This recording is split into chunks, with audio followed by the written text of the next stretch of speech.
Okay, Rhonda here, coming at you with another quick little painting tip for the frugal painter. I finished painting my rose here, and I have quite a bit of paint on my palette. I've got this nice glass palette that I use. What I like to do with my leftover paint, after I've gotten rid of any of the good paint that I can put back in the jars, what I will do is I will actually take my water and I will spray down the palette. Now this works with the Heritage paints. I'm not sure if it works with other types, but I know Heritage this definitely works with. I'll spray that down and get it good and wet, and then I will come along and I'll scrape up any of my leftover paint, and I put it all into an old paint container.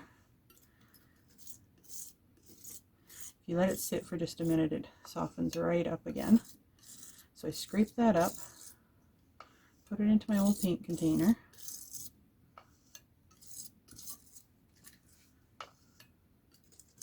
I'm leaving the white because I'm going to be doing something with it yet.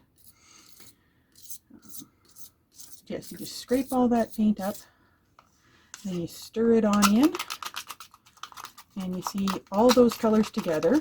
If you study color theory, you know that when you mix them all together, they will make a nice gray. So what I do is I mix all those together and I keep this. And then I take, when I go to base coat a board, I will take this and I will either add some primer to it if I want to, if that's what I'm going for that day, or I'll sometimes I use it directly with this darker color. Sometimes I'll add some white to it, or some white enhance it to just kind of give it a bit of a different color. And I use that to then base coat my painting boards. So I'll just show you one of them here. So this is one that I base coated with a mixture of gray. I used the Heritage, let me just find it here.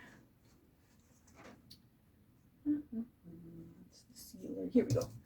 I used the Heritage light primer as well, and mixed that in with the gray, and I believe on this one I also put in a little bit of yellow just to kind of give it that lighter tone. Here's one that I base coated just straight with the gray. I probably also put a little bit of the primer in with it, just because with these particular boards I like to do that. But yeah, so that works really well, and it means you're not wasting your paint. You got something good to base coat with, and you can make your paint go further.